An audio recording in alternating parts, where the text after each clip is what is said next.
একটা ম্যাগনেট কভারে কোম্পানির লোগো কখনো এইভাবে খোদাই করে লেখা দেখছেন? রীতিমতো চাঁদ হয়ে গেছে, গোল হয়ে গেছে, রাইট? সোজা থাকবে, খোদাই করা থাকবে, সুন্দর থাকবে, নিখুঁত থাকবে।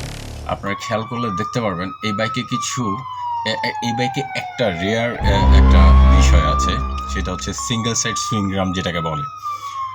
যদিও প্রাইমারি স্টেজে এটা আমাদের কাছে একটু অচেনা মনে হতে পারে, কিন্তু খুব বেশি না, এটা আমরা দেখেছি। Welcome to Bike Detective BD. Ride smart, ride safe. Hello everyone, bike ডিটেকটিভের পক্ষ থেকে আমি আজকে হাজির হয়েছি। অ্যাজ এ প্রমিসড ছিলাম যে আজকে বিকাল 5টায় আপনাদের সাথে কিছু শেয়ার করবো। মূলত আমার চ্যানেলটা একদমই নতুন, আজকে প্রথম ভিডিও, এবং মূলত উদ্দেশ্যটা কি সেটা আমি একটু শেয়ার করি। আসলে যেটা হচ্ছে যে বাইকের প্রতি আমরা অনেকেরই আছে ফ্যাসিনেশন অনেক বেশি, প্রচণ্ড বাইক পাগল মানুষ আমরা, বিশেষ করে আরেকটু ইয়াং যারা, তাদের তো ইমপ্রেশনটা আরও বেশি। তো সেই ক্ষেত্রে হচ্ছে কিছু অব্লিগেশন বা কিছু কমপ্লিকেশন কাজ করে, যেগুলোর মূল্য দিতে গিয়ে অনেক বেশি কিছু হারাতে হয়। তো সেখান থেকে আমার কাছে একটু মনে হয়েছে যেটা যে একটু যদি শেয়ার করা যায়, যেমন দেখা যায় আমি একটা জায়গা থেকে যখন সার্চ দিচ্ছি বা মার্কেট প্লেসে বা বিভিন্ন ওয়েবে বিক্রয় ভিত্তিক বিভিন্ন ওয়েবে, তো জায়গা ভিত্তিক হিসাবে সবাইকে কিন্তু সব জায়গার অ্যাডগুলো ওরকমভাবে আসে না। হয়তো দেখা যাচ্ছে কোনো একটা স্পেসিফিক একটা অ্যাড আপনার এরিয়ার কাছাকাছি আছে বা আপনার সামনে বেশি আসছে, কারণ আপনি ওরকম কিছু পছন্দ করেছেন। আমার হয়তো সেক্ষেত্রে ভিন্ন। তো আমার আইডিয়াটা হচ্ছে জাস্ট যে আমরা যদি এই ধরনের অ্যাডগুলো দেখতে গিয়ে যে ধরনের সমস্যাগুলো ফেস করি, হয়তো আমি বুঝতে পারছি এটা একটা প্রবলেম, এটা একটা স্ক্যাম, বা এটা আসলে বিক্রয়ের অ্যাড না, এটা প্রতারণার কোনো ফাঁদ, সেটা হয়তো বা আরেকজন বুঝতে পারছে না, বা আরেকজন যেটা বুঝতে পারছে সেটা আমি বুঝতে পারছি না। তো আমরা যদি বিষয়গুলো একটু শেয়ারিং করি, আবার এক্সপিরিয়েন্সের ব্যাপার থাকে, হয়তো বা কেউ নতুন বাইক যখন প্রথম নিয়েছেন, একটা দীর্ঘ সময় উনি ব্যবহার করছেন, হয়তো সেই জায়গা থেকে আমার ব্যবহারের সময়টা একটু কম। তো যদি নিজেদের মধ্যে একটু শেয়ারিং করা যায় যে এই বাইকটা এই ঝামেলা, বা আমি একটু মফস্বলে ইউজ করছি, আমার এই প্রবলেমটা ফেস করতে হয়েছে, বা আমি শহরের দিকে এই ধরনের প্রবলেম হয়েছে, বা আমি লং ট্যুর করি, আমি ট্যুরে যাই, আমার জন্য এই প্রবলেমগুলো হয়েছে, হোক সেটা অনেক হাই রেঞ্জের বাইক কিংবা লো রেঞ্জের বাইক। থাকে না, বন্ধুদের সাথে তো কথা বলা যে একটা বাইক কিনতে যাচ্ছি, এটা কেমন হবে, ওইটা কেমন হবে, কি প্রবলেম, পার্সের প্রাইস কেমন, মার্কেট ফ্যাসিলিটি কেমন, পেপারসের বিষয়টা কি, এই পেপারসটা এরকম এরকম আছে, এটা আমার নেওয়া উচিত হবে কিনা। বা আমার ক্ষেত্রে দেখা যাচ্ছে আমি অফিস করি, বাসাটা অফিস করি, আমার জন্য মাইলেজটা একটা ফ্যাক্টর, পার্সের প্রাইসগুলো একটা ফ্যাক্টর। তো সেই ক্ষেত্রে আমি সেটা কতটুকু ম্যাচ করতে পারছি, এই ধরনের বিষয়গুলো আসলে অনেক কিছু ইম্পর্টেন্ট রয়ে যায়। তো সবসময় সবার সঙ্গে কথা বলাও একটু কঠিন হয়। আবার বাইক এক্সপার্ট, তেমন একটা এক্সপার্ট আমি বলতেছি না, আমি কোনো আহামরি বাইক এক্সপার্ট, কারণ এখানে বসার উদ্দেশ্য কোনো বাইকের মানে কি বলে এটাকে, পোস্টমর্টেম বা পোস্টমর্টেম করে ফেলতেছি বাইকের একেবারে খুঁটিনাটি, এই যন্ত্র এইটা, বিএইচপি এইটা, হর্স পাওয়ার এইটা, এত আহামরি নলেজ সবার পক্ষে রাখা সম্ভব না। আমার ক্ষেত্রেও নাই, আমি খুব স্বাভাবিক একজন, খুব সাধারণ একজন বাইকার। আমি চাচ্ছি আপনাদের সাথে একটু কমিউনিকেট করার জন্য, যেমন আজকে দুইটা বিষয় নিয়ে আমি সরাসরি আপনাদের সাথে কিছু শেয়ার করবো। একটা বিষয়ে আমি বলবো এটা জাস্ট প্রতারণা, আমার আগের বিভিন্ন বন্ধুদের কাছ থেকে শোনা বা আশেপাশের মানুষজনের কাছ থেকে শোনা। আর আরেকটা যেটা আছে সেটা হচ্ছে অ্যাজ এ বাইকার, বা আপনি নতুন বাইক বা পুরোনো বাইক নিয়ে যদি কাজ করেন বা নিতে চান, বা মডিফাইয়ের জন্য যদি নিতে চান, এই বাইকটা নেওয়া মানে বাইকের প্রতি হয় একটা তিক্ত অভিজ্ঞতা থেকে মানে ব্রিটিশনায় চলে যাওয়া, যে বাইক আর ইউজ করবো না বা বাইক দেখবো না। আর আরেকটা হচ্ছে প্রতারণা। তো দুইটা বিষয় নিয়ে আমি একটু কথা বলবো, খুব বেশি বাড়াচ্ছি না, বাট মূল উদ্দেশ্য হচ্ছে এইটাই, ধরে নেন যে জাস্ট আমরা একটু শেয়ারিং করলাম যে ইনফোগুলো, যে এই বাইকটা নিতে যাচ্ছি, এটা কেমন হয়, আমি কিছু আপনাদের কাছ থেকে জানতে চাইলাম, আপনারা হয়তো শেয়ার করলেন, আমি কিছু বা আপনারা কিছু শেয়ার করলেন, আমি আবার সেটা শেয়ার করলাম, just as a friendly conversation, যে কারোর সাথে আমরা শেয়ার করি না বাইক নিতে গেলে এটা কেমন হবে, ওইটা কেমন হবে, এটা করা উচিত কিনা, ওইটা করা উচিত কিনা, এই কনভারসেশনগুলো আমরা একটু বড় আকারে যাতে করতে পারি, এই উদ্দেশ্যে মূলত আমার এই পেজটা নিয়ে কাজ করা। এনিওয়ে, আর কথা বাড়াবো না, আমি সরাসরি সাবজেক্টে চলে যাই। মার্কেট প্লেসে রিসেন্টলি বলাটা আসলে ঠিক হবে না, আমি আগে এটাতে চলে যাই।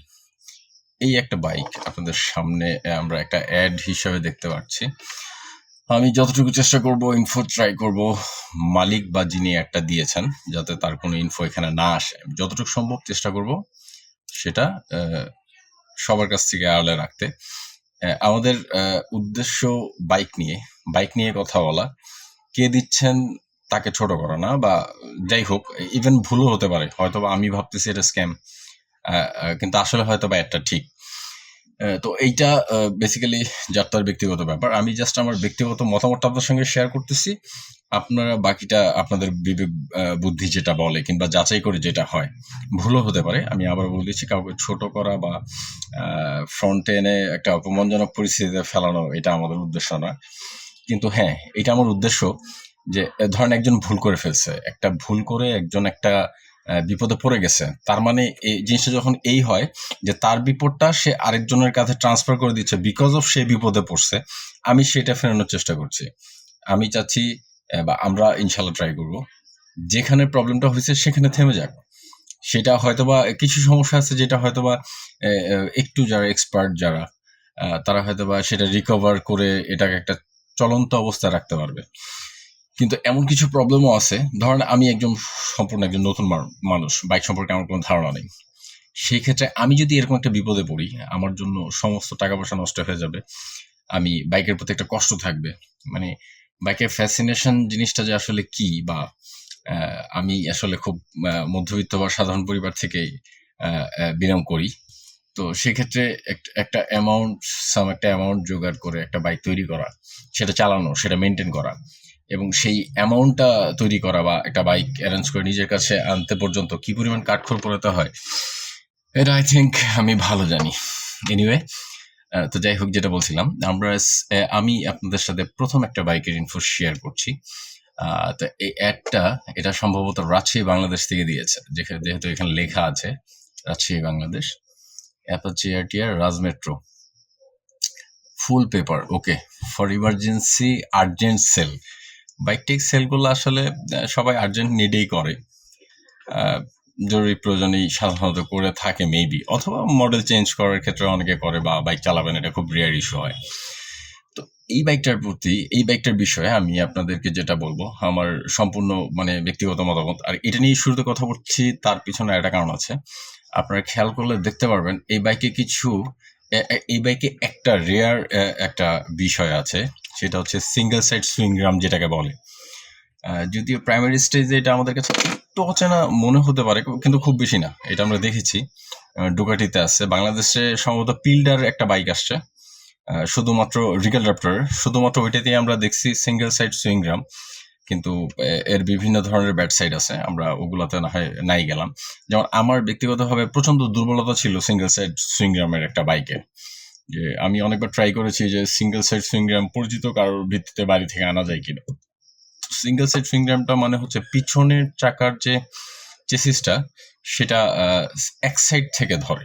এমনিতে আমরা দেখি দুইটা ওয়ার মতো থাকে, ওয়ার মাঝখানে চাকাটা লাগে, এটা হচ্ছে এক সাইড থেকে করা, দেখতে খুবই সুন্দর লাগে, আমার ব্যক্তিগত ভালো লাগে। যাই হোক, ছবিতে আমরা এই পাশ থেকে দেখতেছি, ওই পাশ থেকেও দেখার চেষ্টা করি। এইটাতে কিছু দূর দেখা যাচ্ছে, আরেকটু ট্রাই করি, হ্যাঁ এখান থেকে মোটামুটি ভালোভাবে দেখা যাচ্ছে যে হচ্ছে আরেকটু বড় করার চেষ্টা করলাম। জাস্ট চেসিসটা এই ধরনের হয়, এক সাইড থেকে চেসিসটা চাকায় ধরে, কাইন্ড অফ বাইক এই ধরনের একটা কারের একটা টেকনোলজি হতে পারে। তো যাই হোক, এই বাইকটা এখান থেকে হ্যাঁ ভালো দেখা যাচ্ছে, এখানে খেয়াল করলে বোঝা যায় ব্যাক চেসিসের ডুয়েল পার্টটা নাই। তো এই বাইকটা আমি সম্ভবত 3 মাস বা 4 মাস আগে আমি বাইকটা দেখেছিলাম। আপনারা ডিটেলসটা দেখেন, রাজ মেট্রো, ফুল কাগজ, স্মার্ট কার্ড আছে, 13 মডেল, 2300 টাকার কিস্তি দিলে ট্যাক্স টোকেন পাবেন। ওকে, সেলফ রানিং, কিন্তু সেলফের বল লাগবে, আর একটা, বাকি সবকিছু ওকে, 100 বাংলাদেশে 1 পিস মাত্র, হ্যাঁ মানতে হবে, আমি একটাই দেখছি এখন পর্যন্ত, পিল্ডার ছাড়া। পিল্ডার তো প্রচুর দাম, এবং পিল্ডার কেনার ব্যাপারে কাউকে বলাটা কোনো অবস্থাতেই বুদ্ধিমত্তার পরিচয় হবে না। রিগল র্যাপ্টরের কোনো পার্টস কোথাও পাওয়া যায় না, অনলাইনেও কোনো সোর্স নাই, বাংলাদেশে তো দূরের কথা।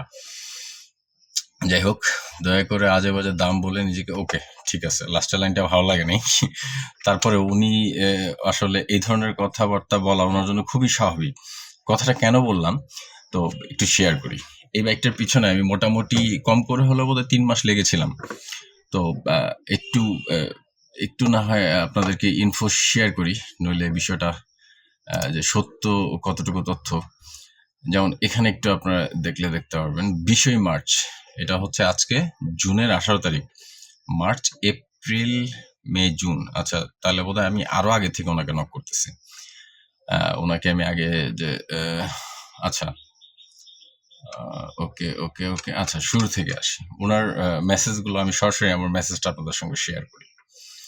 সালাম ভাই, আমি ময়মনসিংহ থাকি। ঈদের 3য় দিন বা 4র্থ দিন রাজশাহী আসবো। বাইকটা কি আছে? দয়া করে পিছনের চাকার একটা কমপ্লিট ভিডিও দিবেন যাতে পরিষ্কার দেখতে পারি ব্যাক চেসিস এবং রিং। আমি বাইকটা নিতে আগ্রহী। হোয়াটসঅ্যাপ নাম্বারটা দিয়েন আপনার। ওকে, এটা 20 তারিখ পাঠিয়েছি। 20 তারিখ যখন এটা ছিল দুপুরবেলা, সরি রাত্রেবেলা বোধহয়, প্রায় 2টায়।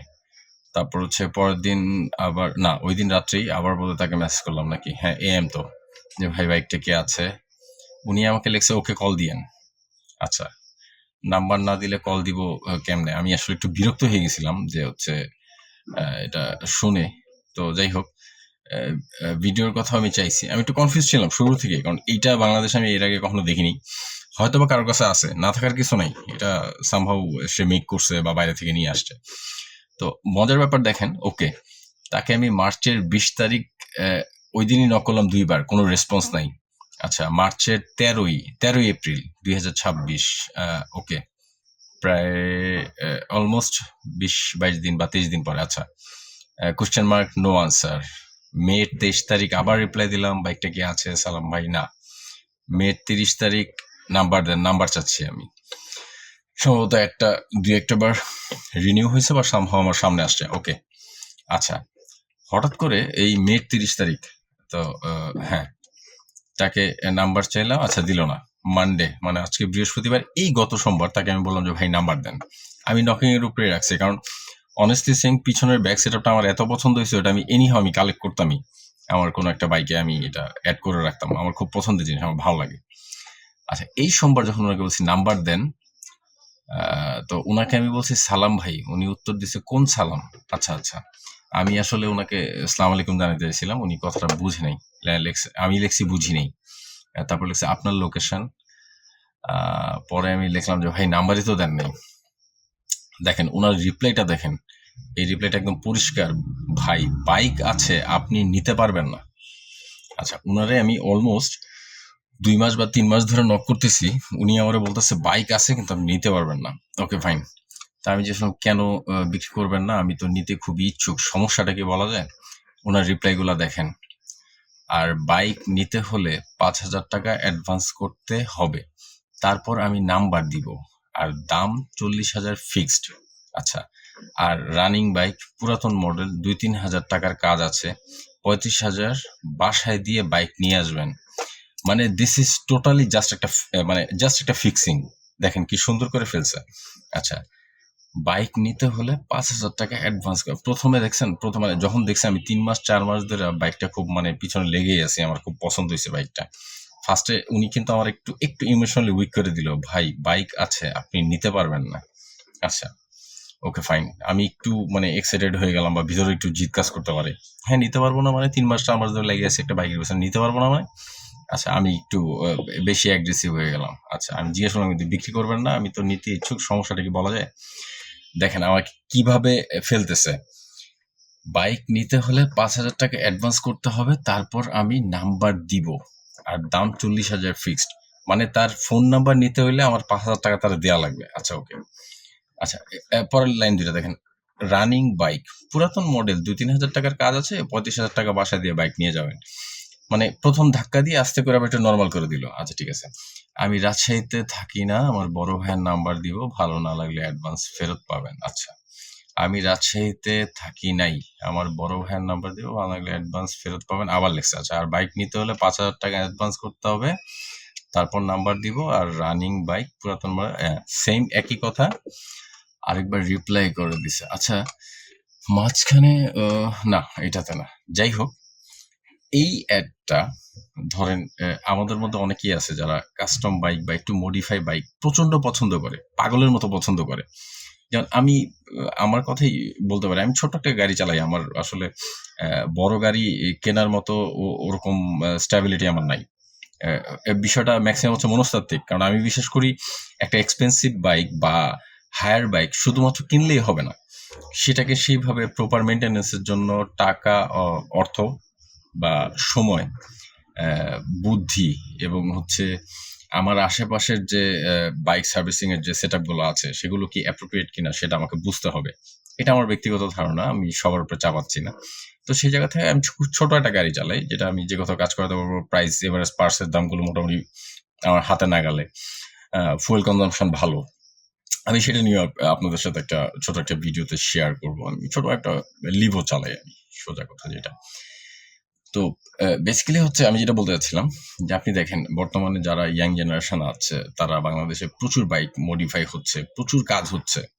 তো আলটিমেটলি দেখা যায় যে দেখা যায় একটা R15 কেউ কিনছেন, সেটার প্রায় 2/3 বা 3/2% টাকা দিয়ে 3 ভাগ কেনার টাকার 2 ভাগ টাকা মডিফিকেশনের পিছনে খরচ করে ফেলতেছে। তো সেইখান থেকে আমাদের বর্তমান আমরা যে পরিমাণের হাইপ নিয়ে বাইকে কাজ করি, যে পরিমাণ মডিফিকেশন হয়, সেখান থেকে এই ধরনের একটা অ্যাডের খপ্পরে পড়া আমাদের হচ্ছে আমার কাছে মনে হয় না খুব কঠিন কিছু।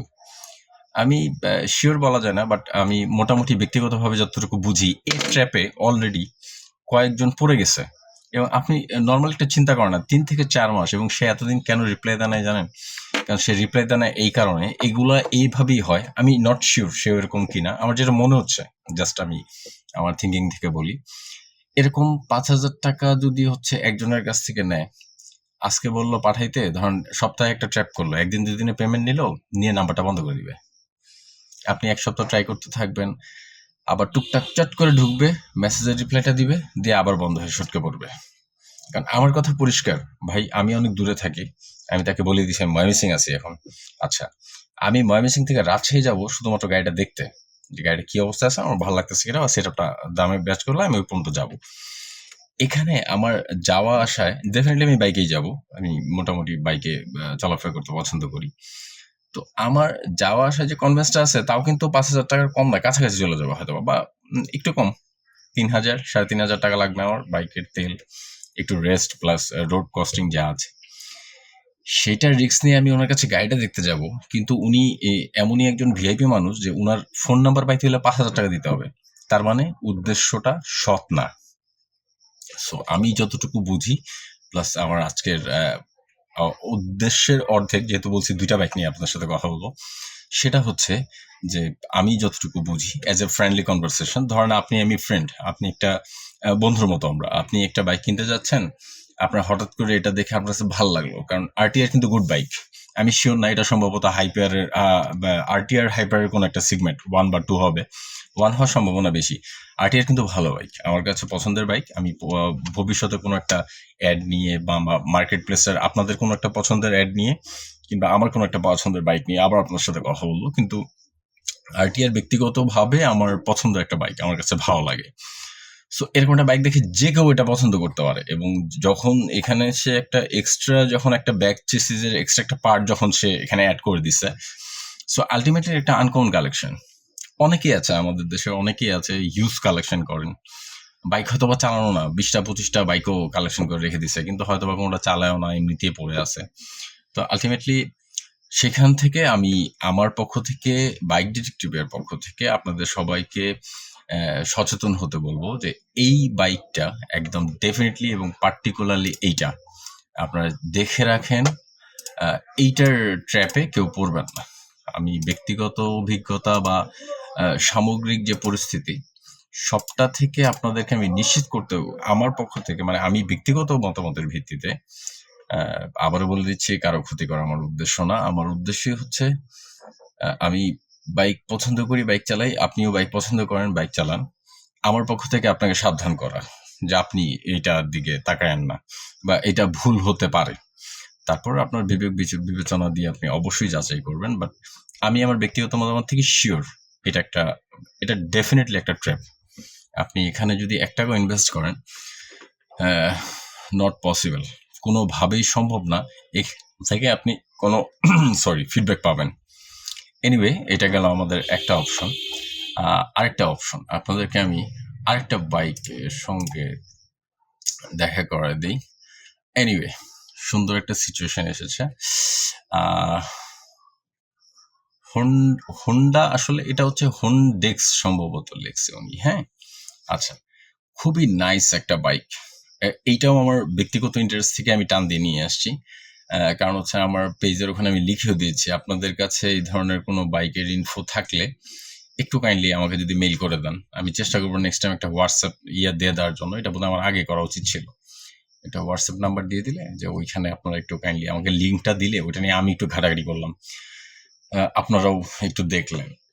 তাহলে আপনি আমি মিলে আরো 10 জনকে বলতে পারবো যে এই জায়গায় যেও না, এটা ভুল সিলেকশন, এটা কখনোই ঠিক সিলেকশন হতে পারে না। এটাই হচ্ছে মূল উদ্দেশ্য।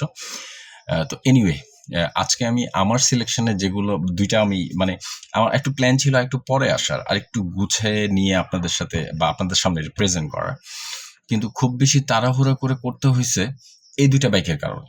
এটা অনেস্টলি সেইং, কারণ এই প্রথম একটা ওইটা টোটালি ট্র্যাপ, এই বাইকটা ট্র্যাপ না, আমি ডেফিনেটলি শিওর ট্র্যাপ না। তো ওনার সাথে আমার যেমন কথা হয়েছে মেসেঞ্জারে, এই ভাইয়ের সাথে আমার সাথে কথা হয়েছে, এই ভাই নিজেই ট্র্যাপে পড়ছে। দ্যাটস ওয়াই ওনার ডিটেলসটা আমি দেখাবো না, নাম তো দেখানোর প্রশ্নই আসে না। ওনার সাথে আমার মেসেঞ্জারে কনভারসেশন হয়েছে, সেটাও আমি ইনফ্রন্টে আনবো না, এটা সম্ভব না। ট্র্যাপ কেন বলতেছি, তবে হ্যাঁ, আমার ধারণা উনি জানে, উনি যে অলরেডি মানে ট্র্যাপ বলতে উনি কোনো বিপদে পড়ে গেছেন এরকম না, উনি টোটালি ওয়েস্টেজ একটা জিনিস কিনে নিয়ে আসছে, যেটা দিয়ে আসলে শান্তি পাওয়াটা খুব কঠিন হবে। আমি স্টেপ বাই স্টেপ একটু ভেঙে বলি। না, টোটালি ওয়েস্ট না, আমার এটা বলা উচিত হয়নি, চালাইতে পারবে, কিন্তু একটা বাইকের পারফেকশন বা নিখুঁত কন্ডিশনে নিয়ে আসার যে বিষয়টা, সেটা এটার ক্ষেত্রে খুব টাফ হবে। কেন আমি এখনই বিস্তারিত আপনাকে বলছি। এটা হচ্ছে এই বাইকটা যেমন নাম দিছে হোন্ডেক্স। তো আমি যার সাথে কথা বলছি, যে ভাইয়ের কথা বলতেছি, উনি হচ্ছে উনি আমাকে বলছেন এটা হোন্ডা সিবিএক্স টিবিএক্স এর ভার্সন, অমুক টমুক হ্যান ত্যান, মানে আরো অনেক কথা হয়েছে এটা নিয়ে ওনার সাথে, আমার প্রচুর কথা হয়েছে। সরি সরি, ওইটুকু আমি ইয়ে করবো না। তো যাই হোক, সেটা কেটে দিতে হবে। যাই হোক, this is the main bike. হ্যাঁ, তো উনি আমি বুঝতে পারলাম যে বিভিন্নভাবে উনি আমাকে কনভিন্স করছেন যে এটা বেসিক্যালি বাংলাদেশে এটা ওয়ান পিস বাইক। এটা দেখা মাত্র মাথা খারাপ হয়ে যাওয়ার অনেক কারণ আছে। সামনে USD suspension, dual disk, not ABS খুব সম্ভবত, ইমার্জেন্সি সেল। আমি যখন ওর সাথে কথা বলছি তখন অ্যাভেলেবেল ছিল, এখন পেন্ডিং আছে। নিশ্চয়ই হয়তো বা এর মধ্যে কেউ একটু প্যাকড হয়ে গেছে। যাই হোক, আমার আরো আগে আসলে এটা দেওয়া উচিত ছিল। ওনার সাথে আমার কথা হয়েছে বোধহয় সপ্তাহখানেক আগে। এটার ব্যাপারে আপনাদেরকে আমি বলি, এই বাইকের ঘটনাটা কি। হোন্ডেক্স, এটা বেসিক্যালি একটা চায়না বাইক। হোন্ডেক্স 190-র একটা অল্প কিছু বাইক সম্ভবত তৈরি হয়েছিল, সম্ভবত হোন্ডাই করেছিল। আমি অনেক আগে এটা নিয়ে ঘাটাঘাটি করছিলাম, কারণ এই বাইকটার সাথে পরিচয় আমার মিনিমাম 2 বছর আগে থেকে। এই বাইকটা আমার বাসার পাশে ছিল। আচ্ছা, তখন আমি ঢাকায় ছিলাম, এই মুহূর্তে ঢাকায় নেই। তো আমার বাসার পাশেই এটা নিয়ে আসছিল। অনেকে অথবা চিনবেন, বকশিবাজারের শহীদ ভাই, উনি মোটামুটি একজন অভিজ্ঞ এবং পুরনো মেকার। যাই হোক, ওনার বিষয়ে আমরা আর বেশি কথায় গেলাম না। তো ওনার কাছে বাইকটা নিয়ে আসছিল বোধহয়, কিন্তু না, ওনার কাছে কাজ হয়নি, সরি ভুল বলছি আমি। ওনার পাশের একটা দোকান থেকে বাইকটাকে রানিং করে নিয়ে গেছিল।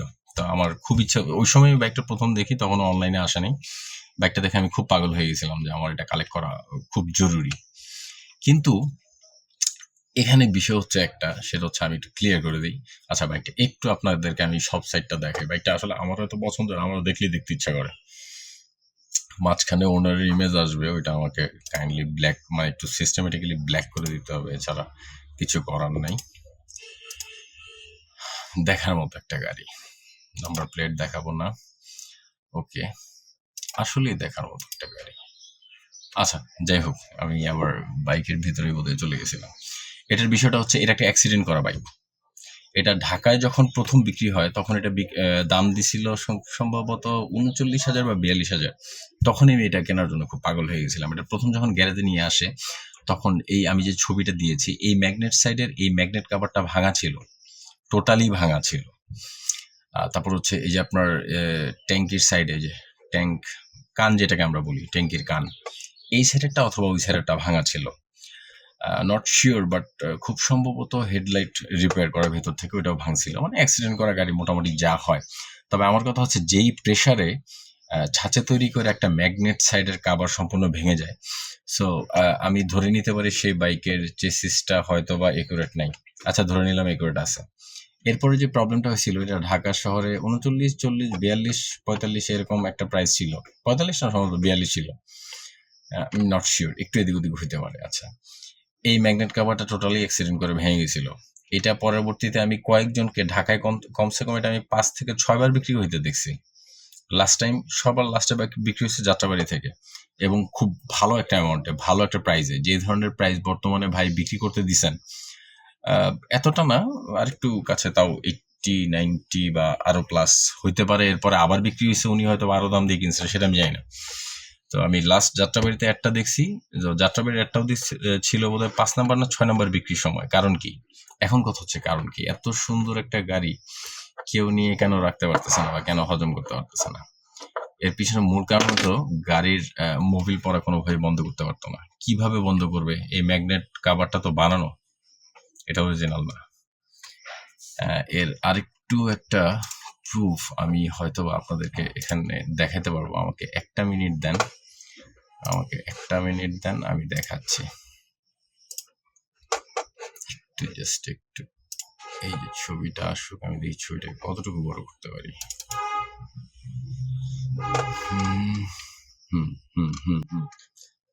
রাইট, একটা ম্যাগনেট কাভারে কোম্পানির লোগো কখনো এইভাবে খোদাই করে লেখা দেখছেন?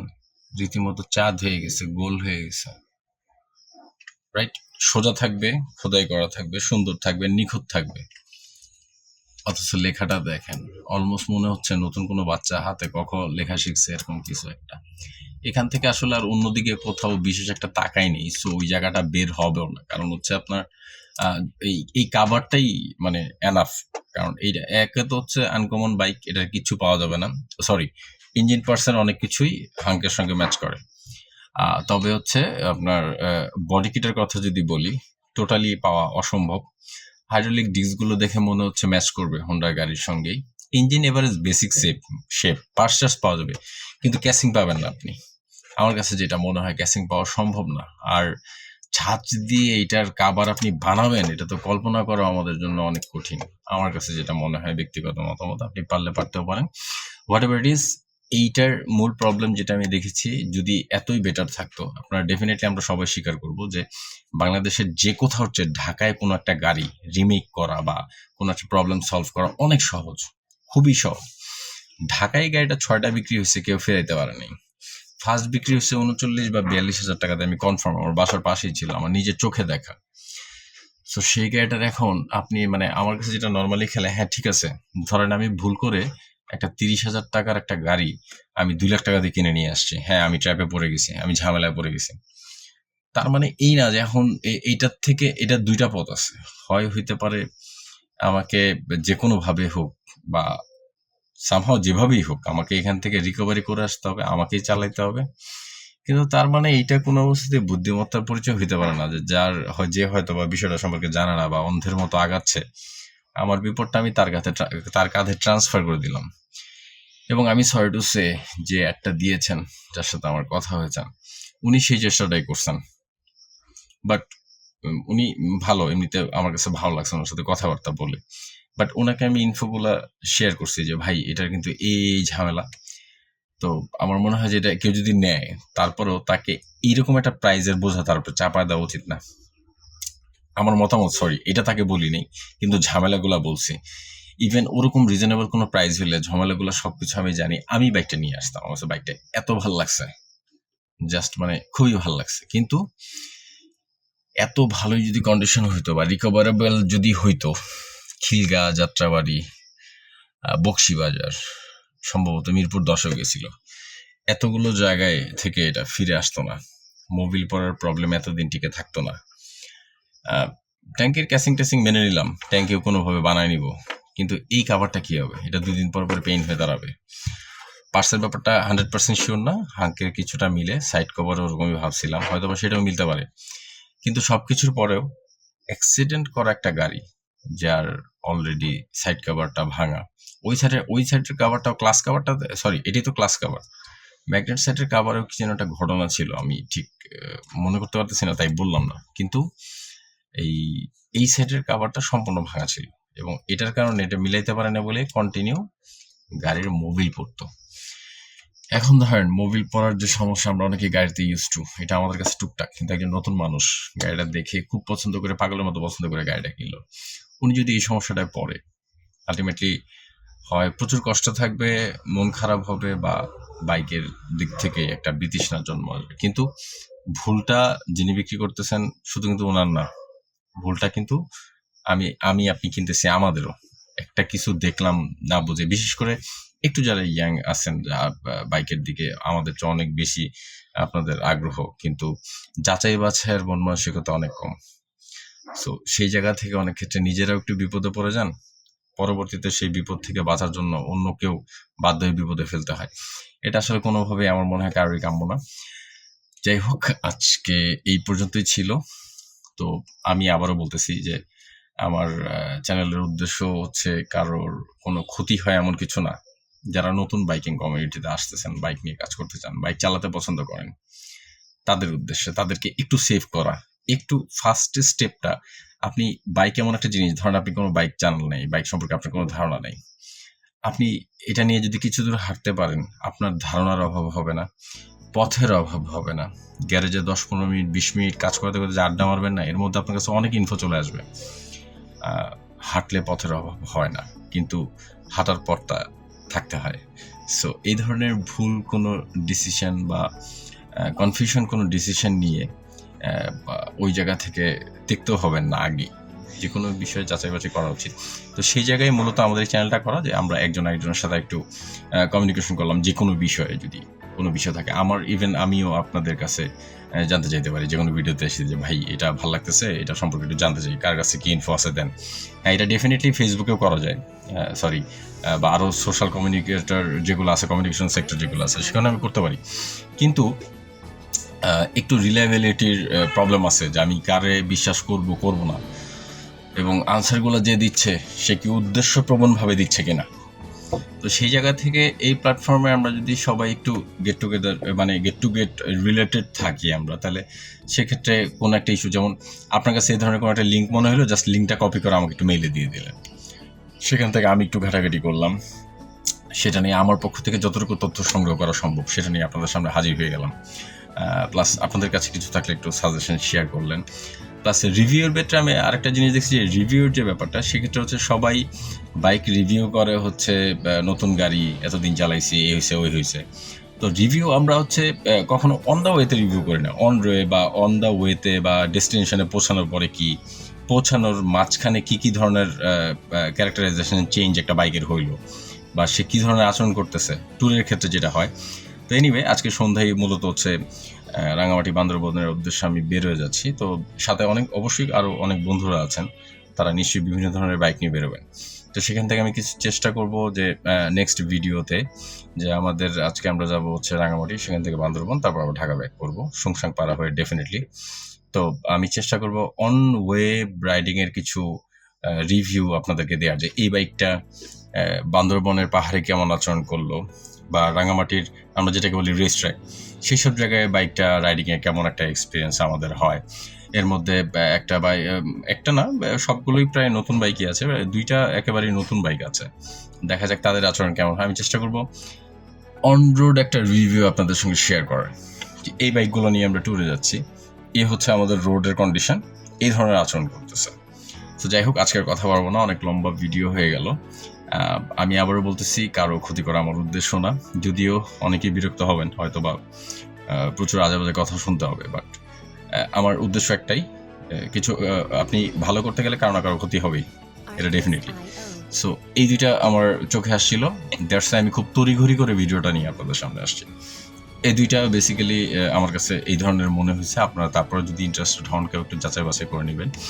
তো এনিওয়ে নেক্সট টাইম আমরা ইনশাল্লাহ টোটাল স্ক্রোল করবো অ্যাটলিস্ট কিছুদিন পর পর বা উইকলি একটা আড্ডা দিব সবাই মিলে, যে আড্ডায় আমরা মার্কেট প্রাইসগুলো স্ক্রোল করে সেই স্ক্রোলিং থেকে যে অপশনগুলো বেটার মনে হবে বা যে অপশনগুলো কমপ্লিকেটেড মনে হবে সেগুলো নিয়ে আমরা একটু আড্ডা দিব। আর প্লাস হচ্ছে যে আপনাদের কাছে যদি কোনোটা মনে হয় বা ধরেন একটা বাইক ভালো লাগলো যে এটা আপনি নেবেন, একটু যদি কাইন্ডলি লিঙ্কটা শেয়ার করা যায় সেটা সম্পর্কে আমরা একটু ঘাটাঘাটি করলাম, সবাই মিলে একটা আড্ডা দিলাম, কিছু ইনফো যদি বের করা যায় আসলে কোনটা কীরকম কোনটা ভালো হবে, সেটা পেপারস ওয়াইজ হতে পারে, গাড়ির কাজ হিসাবে হইতে পারে, কন্ডিশন হিসাবে হইতে পারে, দাম হিসাবে হইতে পারে, এটা নিয়ে কথা বলে হচ্ছে মূল উদ্দেশ্য। যাই হোক, তাহলে দেখা হচ্ছে পরবর্তী ভিডিওতে, অবশ্যই চোখ রাখবেন।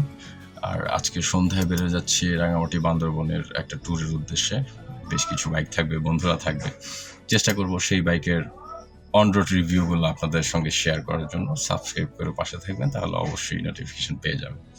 ঠিক আছে, আল্লাহ হাফেজ, সবাই ভালো থাকেন, ইনশাল্লাহ আবার দেখা হচ্ছে।